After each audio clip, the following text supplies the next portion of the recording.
दोस्तों, मेरा नाम है हम्माद और आप देख रहे हैं रिस्की रूट। अभी इस वक्त हम मौजूद हैं जंतर मंतर पर, जहां पर काफ़ी सारे प्रोटेस्ट हो रहे हैं यहाँ पर।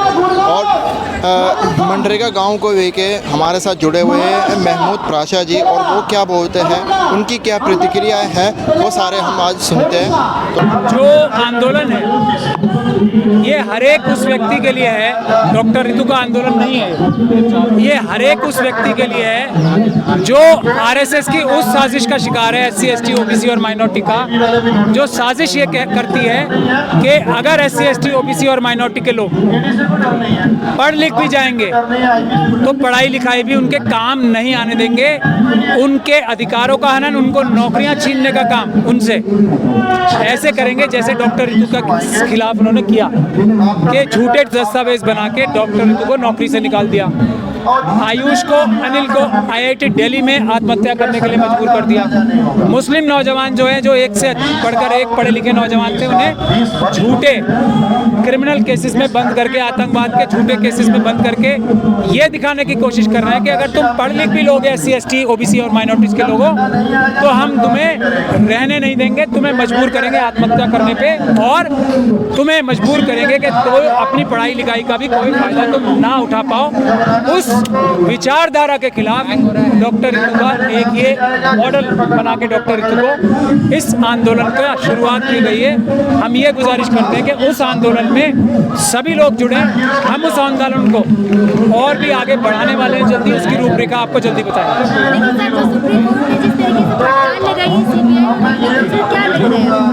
देखिए, आज से फटकार नहीं लगा रही है सुप्रीम कोर्ट और दूसरी अदालतें, सीबीआई, ईडी और दूसरी इन्वेस्टिगेटिंग एजेंसीज को, ये आज से नहीं लगा रही है, बहुत पहले से लगा रही है। लेकिन इन लोगों की खालें इतनी मोटी हो चुकी हैं कि इनको फर्क नहीं पड़ता है। तो सुप्रीम कोर्ट को और दूसरे न्यायालयों को अब ये चाहिए कि कंटेम्प्ट का इस्तेमाल करें और सीबीआई और दूसरी इन्वेस्टिगेटिंग एजेंसीज के खिलाफ सख्त कार्रवाई, यानी कि उनको जेल में भिजवाने का काम, उनके खिलाफ कानूनी कार्रवाई करने का काम, उनके खिलाफ एफआईआर दर्ज कराने का काम सुप्रीम कोर्ट और दूसरे न्यायालयों को अब शुरू करना पड़ेगा।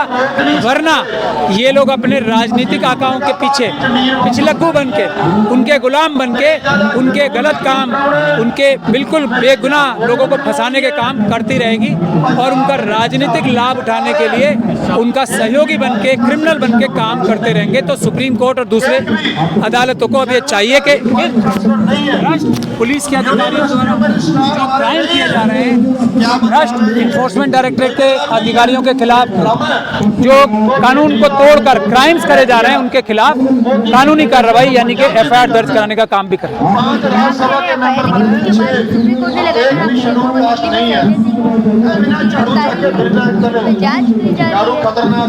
मैं यही तो कह रहा हूँ, सुप्रीम कोर्ट और दूसरी अदालतों को अब इन अधिकारियों के खिलाफ कड़े कदम उठाने के लिए कुछ ना कुछ करना पड़ेगा। वरना इन अधिकारियों को, भ्रष्ट अधिकारियों को ऐसा लगता है कि सुप्रीम कोर्ट सिर्फ ऑब्जर्वेशन देती है, केस पैरेड करती है, लेकिन हमारा बिगड़ता तो कुछ नहीं है।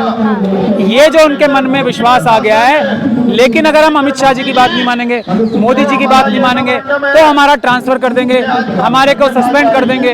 तो ये जो सुप्रीम कोर्ट और न्यायालयों का डर निकल गया है, और अमित शाह जी का और मोदी जी का और आरएसएस का डर न्यायालयों से भी, न्याय से भी, कानून से भी, संविधान से ज्यादा हो गया। इसको खत्म करने के लिए अदालतों को आगे आना पड़ेगा, तुरंत आना पड़ेगा। डॉक्टर रितु का केस भी जो है, डॉक्टर रितु का केस भी एक क्लासिक केस है। जब न्यायालय तो ये कह रहे हैं कि हाँ, इसको जेल जाना चाहिए, कोई ऐसा सब प्रावधान नहीं है कि डॉक्टर सविता रॉय और दूसरे अधिकारी जेल ना जाएं, लेकिन पुलिस के अधिकारी अमित शाह जी के कहने पे और आरएसएस के लोगों के कहने पे वाइस चांसलर साहब ना प्रिंसिपल के खिलाफ कोई कार्रवाई कर रहे हैं, ना उसको जेल में भेज रहे।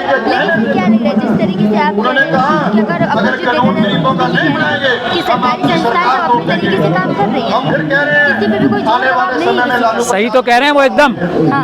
सरकारी जो जितनी भी संस्थाएं हैं वो अपने यानी कि मोदी जी के तरीके से, वो अपने बारे में कह रहे हैं। हाँ। और मोदी जी का तरीका है, राम जेठमलानी जो उनके वकील थे उनके शब्दों में, कि मोदी जी एक चीटर हैं, अमित शाह जी एक चीटर हैं। ये राम जेठमलानी साहब कहते हैं, मैं नहीं कहता हूँ। मैंने इस तथ्य की कोई खुद गारंटी नहीं ले रहा हूँ, लेकिन उनके वकील इस बात की गारंटी ले रहे हैं कि ये दोनों चीटर हैं। तो मोदी जी का अपना तरीका राम जेठमलानी जी के शब्दों में चीटिंग का है। हाँ, लेकिन उसके बाद आपने देखा होगा बीजेपी के ऑफिशियल ट्विटर अकाउंट जिसमें राहुल गांधी के 10 बताए गए और रावण से तुलना की गई है, और कैप्शन में लिखा है राहुल गांधी देश के लिए खतरा है। देश के लिए नहीं, हिंदू राष्ट्र के लिए जरूर खतरा है। कहना क्या चाह रहे हैं? मैं ये कहना चाह रहा हूँ कि जो ये लोग इस तरह की गतिविधियां कर रहे हैं, ये कोई आज पहली बार नहीं कर रहे हैं। आज राहुल जी का बनाया है, पहले इन्होंने बनाया था आज़ादी से भी पहले, बनाया था। तो ये काम तो ये करते ही आ रहे हैं ना।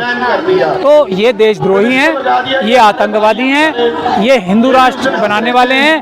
भारत का संविधान खत्म करके ये हिंदू राष्ट्र बनाने की कोशिश कर रहे हैं। ये आतंकवादी, देशद्रोही, देश के गद्दार हैं ये लोग। तो इनकी बातों को एक गद्दार की शक्ल में ही लेना चाहिए। ये गद्दार हैं, आतंकवादी हैं। पत्रकारों में सीबीआई ईडी के छापे पड़े हैं, कई ऐसे नामी पत्रकार हैं जिनके सीबीआई और ईडी के छापे पड़े हैं। वो छापे इसीलिए पड़ रहे हैं ना कि न्यायालय इन भ्रष्ट अधिकारियों के खिलाफ कोई मजबूत कार्रवाई नहीं कर रहा। यही बात मैं बार बार बोल रहा हूँ आपको।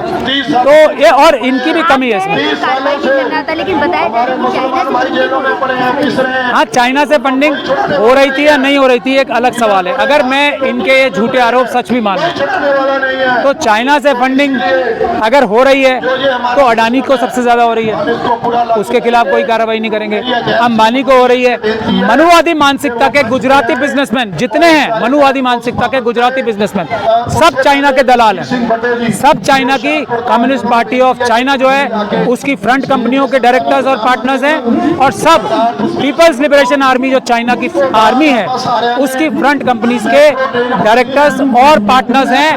मोदी जी के सारे दोस्त जो मनुवादी मानसिकता के गुजराती बिजनेसमैन हैं वो चाइना के एजेंट है, जो भारत के खिलाफ साजिश करके आतंकवाद की घटनाएं रोज अंजाम दे रहे हैं। चाइना हमारा पैसा चुरा के, और हमारी 2000 किलोमीटर जगह खा गया है। चाइना हमारा पैसा चुरा के अपनी जो फाइनेंशियल शक्ति है वो बना रहा है, और मोदी जी अपने राजनीतिक नहीं, अपने बिजनेसमैन दोस्त जो है मनुवादी मानसिकता के गुजराती बिजनेसमैन, उनके दबाव में आकर या उनके बहकावे में आकर चाइना के खिलाफ कोई सख्त कदम नहीं उठा रहे हैं।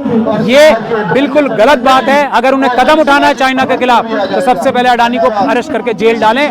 वो लाखों करोड़ रुपए देश का चुरा के चाइना तक पहुंचा चुका है। लेकिन आपने देखा नहीं, अभी कुछ दिन पहले एक वीडियो बहुत ज्यादा वायरल हुई, मोदी जी का यूट्यूब चैनल है, उसको कह रहे थे कि सब्सक्राइब करो, मोबाइल आइकन भी दबाएं। तो अब मोदी जी को प्रधानमंत्री का पद का दुरुपयोग करने का ये सबसे पीक आ गया।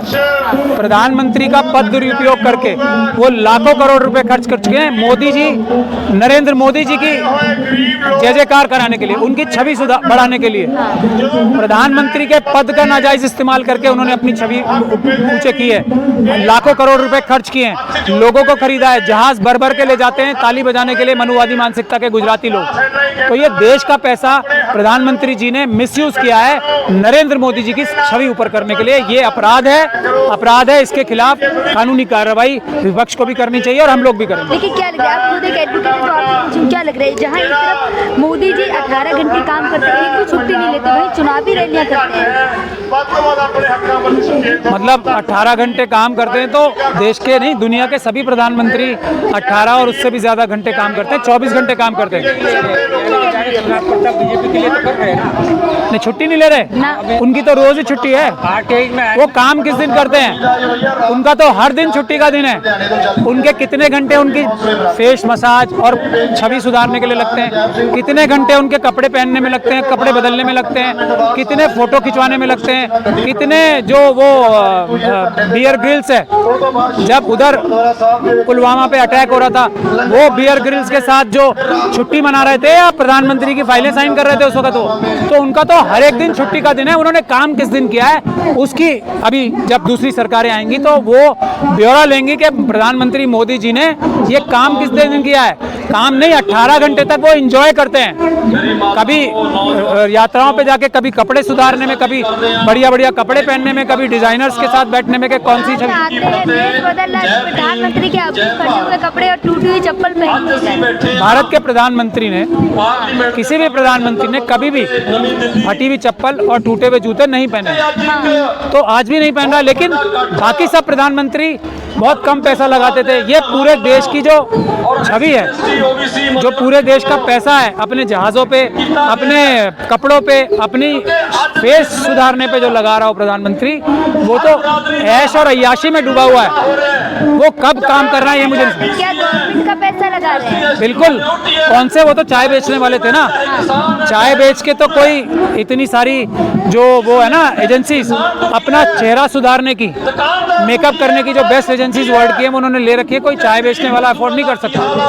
प्रधानमंत्री की तनख्वाह जितनी होती है वो भी अफोर्ड नहीं कर सकता। कोई जो उनके कपड़े होते हैं ना 10-10 लाख के सूट, कोई वो प्रधानमंत्री अफोर्ड नहीं कर सकता। ये जो दुरुपयोग कर रहे हैं, हर दिन उनका छुट्टी का दिन जो मना रहे हैं, हर दिन एक्चुअली छुट्टी का भी नहीं है, हर दिन उनका पिकनिक का दिन होता है। कभी मोरों के साथ खेल रहे हैं, पिकनिक मना रहे हैं ना वो तो हर दिन 18 घंटे पिकनिक मनाते हैं और 6 घंटे सोते। क्या होगा देश का?